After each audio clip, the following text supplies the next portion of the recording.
#Dad's Raw Revenge. A woman can smile at her father-in-law's funeral and still be counting the minutes until the light turns green for the next thing on her list. I didn't know that yet, not on the day this story starts. All I knew that day was three things: my hands smelled like marine varnish, my back ached from 12 hours bent over a stranger's boat engine, and my wife had texted me at 6:42 p.m., asking if I'd be home before the good light was gone. Pictures, she said. For what? I had no idea.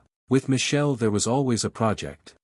My name is Daniel Weir, I'm 35, and I run marine repair out of a cinderblock shop on the edge of the Ashley River, not far from the Wapoo Cut Bridge. The paint's peeling, the coffee's always burnt, but the engines run right when I'm done with them. That's the part that matters to me.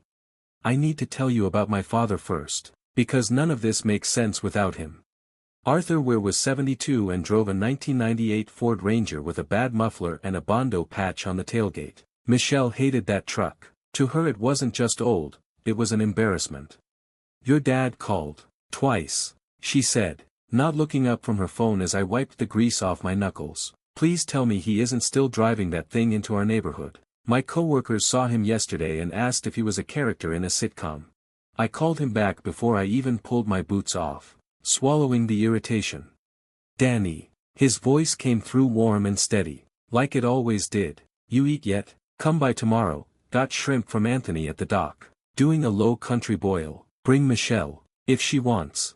I looked at her. She was already mouthing "no way," rolling her eyes before I could even ask. Newspaper spread on a cramped kitchen table wasn't her idea of an evening. "I'll come, Dad. Might just be me." "Suit yourself." He never sounded hurt. Not once. That was my father. He absorbed disappointment the way that old truck absorbed potholes. You'd never guess how many hits he was taking underneath until you looked close. Keep this in mind as we go. The people in this story had every chance to do right by each other. They just chose otherwise. I want you to understand my marriage before I go further, because I think a lot of you will recognize the shape of it, and it's going to sting a little. It stung for me too. It just took 4 years to land. Michelle never screamed, never threw a plate. If you'd met us at a dinner party, you'd have sworn we had the easiest marriage in Charleston County. What she did instead was smaller, a comment here, a sigh there. "Your dad really won't get a new truck," she said one night, out of nowhere. "It's embarrassing, Daniel. People treat him like a punchline. He likes his truck. He likes being frugal. There's a difference between frugal and refusing to live like a normal person." I remember staring at the ceiling fan, telling myself she just wanted more for us: security. A life that didn't look like the one some of the women in her family had settled for. I believed that so completely I built a marriage on top of it. Here's what mattered, though, and you should hold on to it: my father wasn't poor. Not close. He just didn't think money was for showing off. He owned his little house on B Street outright. And years back, the 80s, he'd bought a stretch of land out past John's Island, waterfront that flooded twice a year and that nobody wanted at the time. He never mentioned it to anyone. I only knew because he used to take me fishing out there as a kid. Michelle didn't know it existed. Spring rolled into summer, the kind of Charleston humidity that sits on your chest before you're even out the door. I was working 6 days a week. Boat season means everyone suddenly remembers they own a boat. My dad, though he'd never admit it, had started slowing down, winded walking to the mailbox, skipping our boils because his stomach wasn't right. Probably just old age. He laughed it off in June. Nothing a little bourbon won't fix. I laughed with him, because that's what you do when you can't picture the alternative. You laugh and assume there's more time. He died on a Tuesday morning in late June. Heart attack. Sudden. Coffee still brewing in the kitchen. His neighbor, Nathan Doss, found him when he didn't come out for the paper. I took the call at the shop. Grease on my hands same as always. And Caleb, my shop hand, 24. 3 years with me, had to physically catch the wrench falling out of my grip. Everything after that happened underwater. Voices came through muffled. I caught maybe every third word.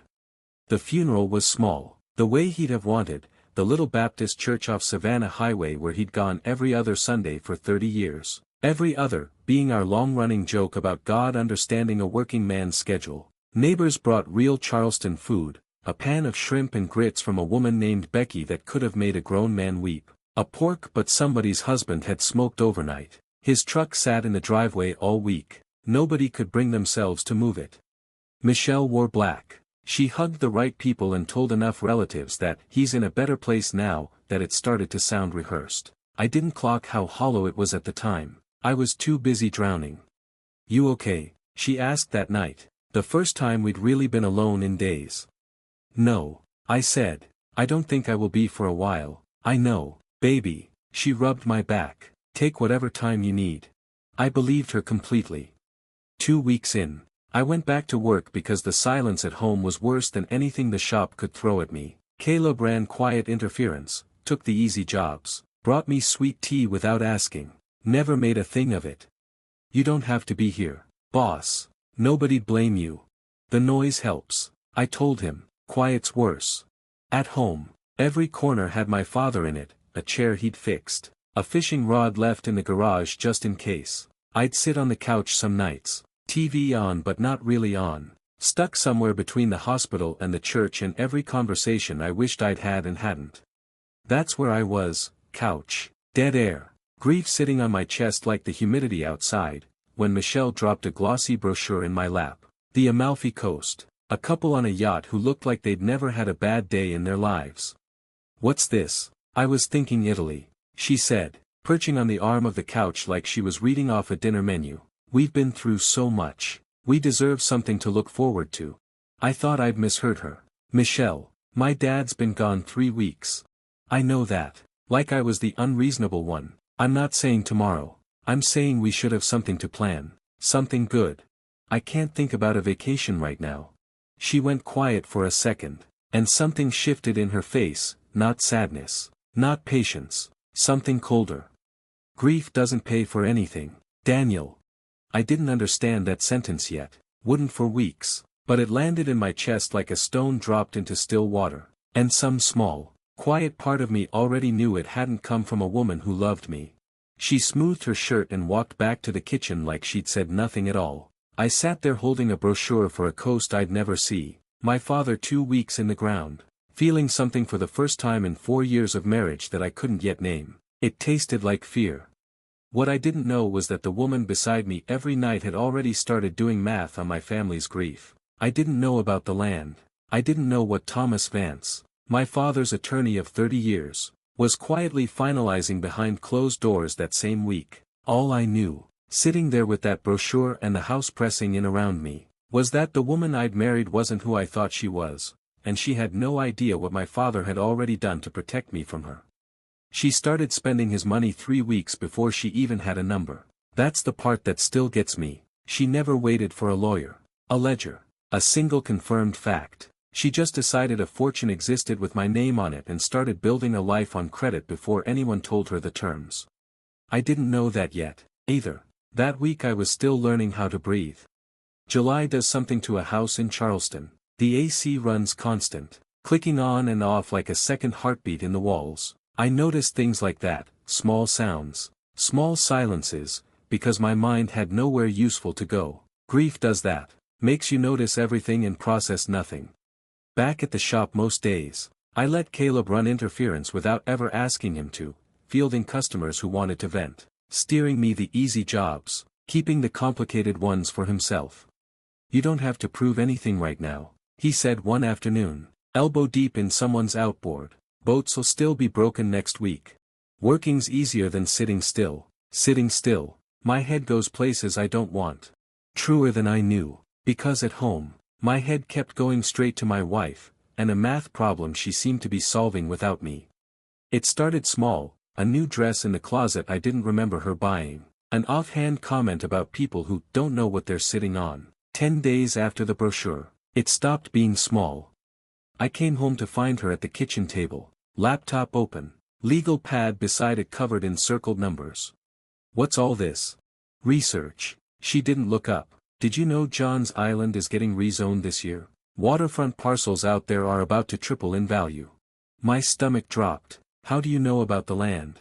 She looked up with something in her face that wasn't embarrassment, it was satisfaction, like she'd finally landed the fish she'd been patiently baiting. "Your dad's neighbor mentioned it at the funeral. Said Arthur always talked about that property like some big secret." I did some digging after a developer's packet showed up in his mail last week. She tapped the pad. A hospitality group offered him a buyout. Daniel, because of the rezoning. Once it clears in October, that useless marsh is worth 2, maybe 3 million. I sat down slowly, because my legs weren't sure they could hold me standing. I don't even know what the estate looks like. Thomas hasn't called us in for anything. Then he needs to. She snapped the laptop shut. Because I've been thinking we should get a new car. That Camry's embarrassing at 110,000 miles when we're about to come into real money. Asterisk real money. Asterisk like my father had been a lottery ticket she'd been sitting on. He's been gone 3 weeks. I'm aware. Her voice sharpened. I'm also aware life keeps going. I want the Lexus RX. Fully loaded. And I've been pricing contractors for the kitchen. That Formica countertop is humiliating when people come over. I just looked at her. 3 weeks. His truck still in the driveway. And she was picking out her next car. Think about it, she said, softer now. A hand on my chest that felt rehearsed. Your dad lived like a pauper so we wouldn't have to. Don't you think he'd want us to actually live? We need to call Thomas and execute the estate now. It's what he'd want. She was using his memory as a crowbar on his own wallet. I can't do this right now. Can't have a conversation about our future. Our future can wait until I've buried his memory with some dignity. I'm not doing countertops. Michelle, I'm not doing Alexis. I need room. She didn't argue that night, but she didn't put the legal pad away either, just left it on the counter. In plain sight, waiting for me every morning. If you've ever watched someone you love turn into a stranger in slow motion, you know how those next 2 weeks felt. Thomas Vance called at the end of July, mentioned several unique components to the estate. Michelle listened on speaker, glowing, hearing a jackpot in every syllable. August in Charleston is its own particular misery, heat that makes the asphalt shimmer and makes everyone a little meaner than they mean to be. A Thursday night, trash night, and I was hauling the cans out when Michelle came onto the porch holding a folder. We need to talk, for words that have never once preceded anything good. Inside the folder, a listing for a gated community house on Daniel Island, easily $2 million. Her handwriting scrawled across the margin. Asterisk perfect for us. Pool, dock, 5-bed, asterisk. What is this? I found our house. I know it's fast, but the market moves quick, and once the estate clears we'll want to move fast too. We are not buying a $2 million house. Why not? You're about to inherit millions. Her voice climbed. I looked it up myself. That land is going to be worth a fortune. I don't understand why you're acting broke. Because I don't know what I'm inheriting. My voice came out louder than I meant. Thomas hasn't told us anything. You're planning our whole life around a number you invented. I didn't invent it. I did the research. And frankly, Daniel, it's time you started acting like a man whose wife deserves a life, instead of some grease monkey living paycheck to paycheck out of loyalty to his cheap, dead father. The words landed like a slap. My ears actually rang. Don't, I said, low. Don't you ever talk about my father like that. Why? Because it's true. She stepped closer, voice gone cold. He held you back your whole life. 40 years in that same tiny house, sitting on millions he never touched. And now that he's dead and there's real money on the table, spending it is suddenly a sin. My jaw locked so tight it ached. I loved him. I don't care what he had or didn't have. Well, I didn't marry your father. She snapped. I married you. And I am done living like this while there's a fortune sitting in a lawyer's file cabinet with your name on it. This was the moment I'd replay for weeks, trying to find the version of myself that saw it coming sooner. What exactly do you want from me? She looked at me a long moment, then said the sentence that changed everything. If you won't share it and give me the life I deserve, I'll divorce you and take half anyway. Real silence, the kind where you hear your own pulse. A dog barked somewhere down the street. A car passed. The ordinary sounds of a world that hadn't just ended for me. You'd divorce me over money you don't even know exists. I'd divorce you because apparently that's the only way you'll take me seriously. She went inside and let the screen door slap shut, leaving me on the porch with a trash can at my feet and a marriage that had just quietly died. I didn't cry. I thought I would, thought that sentence would crack something open right there on the steps. Instead something went still, cold and clear, like a fever breaking. For years of defending her, to everyone including myself, And in one sentence on one hot Thursday she told me exactly who she'd always been. What I did next surprised even me. I went back inside. No shouting. No lawyer of my own. No scrambling to protect assets. I got a glass of water, sat across from her, and looked her in the eye. File the papers if that's what you want. I'm not touching my father's memory to satisfy this. Do what you need to do. She looked stunned, she'd been braced for tears. A fight. Begging. What? I'm not going to fight you. You want out. You want the money. Whatever you think is waiting on the other side of his death, take it. I don't have the strength to grieve him and fight you at the same time. And I'm not turning what's left of him into a courtroom circus. I meant it. Grief had hollowed me out so completely that fighting over money felt obscene. Like haggling over a coffin. She stared at me, and something crossed her face that wasn't relief or triumph, confusion, maybe suspicion. You're just going to let me walk. I'm letting you do whatever's best for you. I got up and went to the bedroom. She looked at me like I'd started speaking another language. That look was the first sign that my quiet surrender might do something to her that a fight never could. Over the next 2 weeks she changed again, not the way I expected. She got watchful. Quiet. Caught me in her stare like she was solving a puzzle. Did I talk to a lawyer? Make any calls? Was I hiding something? I'm not hiding anything. I told her. More than once. I told you, I'm not fighting this. She didn't believe it. A woman who'd spent a month doing math on a fortune she'd never seen a number for doesn't read silence as peace. She reads it as strategy. She couldn't imagine a version of me that just didn't want to fight. So in her mind my calm had to be a trap. That paranoia sent her sprinting toward the most aggressive divorce attorney in Charleston County, Paul Hopper. Known for going for blood in high-asset settlements. She never told me she'd hired him. I found out from a certified letter at the shop, informing me Michelle was filing for divorce and all communication should run through counsel. Caleb handed it to me and watched my face. Boss, you all right? Yeah, I said, and meant it in a strange, quiet way that surprised me. I think I actually am.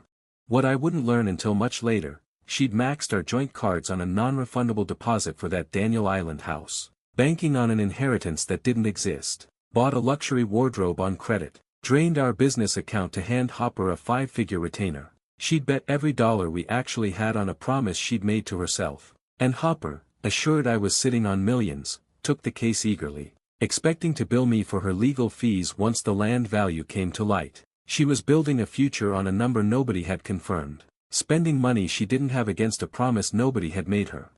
Thomas Vance, meanwhile, went quiet, no calls, just a short note that estate matters would be addressed at the appropriate time. I figured that was just how these things moved, slow, bureaucratic, indifferent to the wreckage happening in the houses waiting on them. I had no idea my father had been 3 steps ahead of all of us since long before he ever got sick. The settlement meeting landed in the second week of September. At Hopper's office, Glass, downtown, near the harbor, the kind of lobby that smells like money. Michelle called the night before, her voice tight. Tomorrow's the day, I hope you're ready to be reasonable. I told you, I'm not fighting you. Good, because I already know what I want. I didn't sleep, not from fear, I'd made peace with letting it go weeks earlier. I lay awake turning over the look Thomas Vance had given me once, right before we left his office, like he knew something none of us did, like my father had left something behind that none of us, not me, not Michelle, not her lawyer with his contingency fee dreams, were ready for. The next morning I wore the same button-down I'd worn to the funeral. No lawyer, no documents, just an empty folder under my arm. I rode the elevator up to the 14th floor, where Michelle waited in a brand new dress and a smile that said she'd already won. She had no idea what was behind that door. Honestly, neither did I. A grease monkey with an empty folder was about to watch a $2 million dream die in real time, and I say that not to brag, but because I want you to understand I walked in ready to lose everything without a fight. Losing my father meant I'd already lost everything that mattered. The conference room had floor-to-ceiling windows over the harbor. Michelle sat flanked by Paul Hopper, tall, expensive suit, the kind of tan that comes from a membership, not a job. Daniel, he stood and shook my hand like we were closing a friendly deal, glad we could finally sit down. I sat across from them, empty folder, blank legal pad. Where's your attorney? Michelle glanced at the door, didn't bring one. Didn't bring one. She and Hopper traded a look, the look of two people who thought they'd already won. Let's not waste time, then, Hopper said, opening a folder thick with paper. My client's prepared to discuss an equitable division of assets, which, given the size of the estate. I'm not fighting it, I said. He paused. Sorry, whatever she wants, the land, the house, whatever's in that estate, I'm not fighting her for it. My voice came out flat, tired. I just want this over.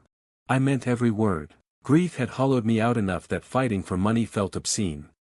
Michelle lit up like Christmas morning, squeezed Hopper's forearm, an unguarded gesture of triumph. He allowed himself the small, satisfied smile of a man watching his percentage clear. Well, he said, straightening his tie, that simplifies things. If we can get a formal accounting of assets from the executor, we can move to finalize. That's when the side door opened. Thomas Vance walked in, same gray suit, same slim leather folder, and took a seat with the unhurried calm of a man who'd done this exact thing 1,000 times and already knew how it ended. We'll need a full accounting, Hopper said, sitting straighter, specifically the Johns Island property and any liquid holdings. Of course. Thomas opened his folder, glanced at a single page, looked up over his glasses, though I should clarify something first, for accuracy's sake. Something in his voice raised the hair on my neck. I didn't know what was coming, but I could feel the room about to change, the way you feel a storm before you see the clouds. There is nothing to divide, he said. Silence. Michelle blinked. Excuse me. There is nothing to divide, he repeated, calm as still water. Arthur were left no property or funds directly to his son. 6 years ago he placed his assets, the Johns Island property included, into an irrevocable trust, managed by our firm, with a beneficiary structure that does not include direct ownership by Daniel. He looked at Michelle without unkindness and without apology. Legally, Mr. Weir owns 0% of these assets. They're shielded from any claim against his personal estate, including, I'm afraid, marital dissolution. 0%. My quiet, boiled peanut-eating father, 40 years in that same little house, had made it legally impossible for anyone to touch what he'd built, even me, technically, and especially anyone chasing it through a courtroom. Hopper's face ran through confusion, disbelief, calculation, and finally something close to panic. That's not possible. We structured an entire. I understand the projected value is significant, Thomas said evenly, but it belongs to the trust, not to Mr. Weir, and not to his marital estate. The trust has its own administrator, its own beneficiaries, none tied to divorce proceedings.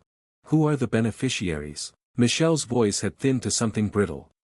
That's not something I can disclose here, Mrs. Weir. I can tell you it isn't you.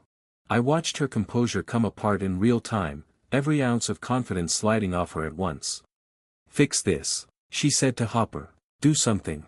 Mrs. Weir. His voice had already shifted. A man doing math on his own losses. If the trust predates the marriage and is irrevocable, this changes everything. I'll need to review the documents, but there may not be significant marital assets to pursue at all. There has to be something. Her voice cracked. The house. The truck. Both part of the same trust, Thomas said, as is nearly everything else your father-in-law owned.